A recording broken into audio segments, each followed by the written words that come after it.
The pine needle cryptid. Every fall, in the tiny pine-dense town of Greenwood, something strange happens. As the air cools and the days grow short, the pines lining the streets begin to shed their needles in the most chaotic way possible. Not a natural fall, where the needles quietly drift to the ground in a neat blanket.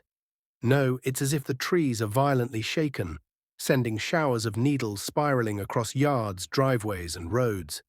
They pile up in gutters, clog drains, and make a mess of everything. It's as if someone, or something, delights in making the town a disaster zone of prickly pine debris. They say it's the work of the pine needle cryptid. The legend has been whispered for generations, though few dare speak of it openly.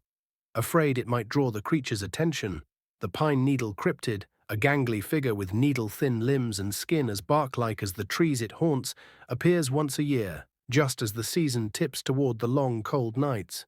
It moves silently through the forests, shaking the towering pines as if it were in a frenzy, sending cascades of needles to the ground below. But this cryptid is more than just a nuisance. It feeds, not on flesh or blood, but on frustration, on anger. The more the townsfolk curse the endless piles of needles, the stronger it becomes. The creature revels in the chaos, hiding just out of sight, grinning as the people of Greenwood struggle to clear their properties, only for more needles to fall in an even messier fashion. Old-timers in town swear they've caught glimpses of it. A shadow darting between trees, a low hum in the air just before the trees shake violently. Some claim to have seen its eyes, glowing faintly in the dusk, watching them from the forest edge, feeding off their curses and groans as they rake and sweep, only for their work to be undone by another sudden downpour of needles.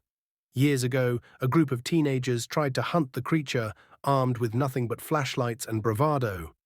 They ventured into the woods late one autumn night, determined to catch the cryptid in the act. They found nothing at first, just the stillness of the trees, the wind hissing through the pines. But then the shaking began. Needles rained down in a flurry, faster and faster, swirling around them as if stirred by an unseen force. Their flashlights flickered, then went out altogether. The ground beneath them shifted, blanketed by needles so thick they could barely move. Panic set in, and then from the darkness they heard it. A raspy, scraping sound like dry branches scratching against one another, followed by a low, hollow chuckle. They ran. When they finally stumbled out of the woods, disoriented and covered in needles, they swore never to speak of what they saw, but whispers spread, and now, every autumn, the town braces for its return. As the days shorten and the first frost edges closer, people stay inside, hoping to ignore the mess. But the cryptid knows. It senses their frustration building, feeding on their growing annoyance as the needles pile up, clogging every corner of the town. The angrier they get, the longer it stays, reveling in their despair, and no matter how hard they try to keep the needles at bay, no one escapes the yearly torment of the pine needle cryptid. For it thrives on disorder, on the frayed nerves of those who live under its pine-covered watch.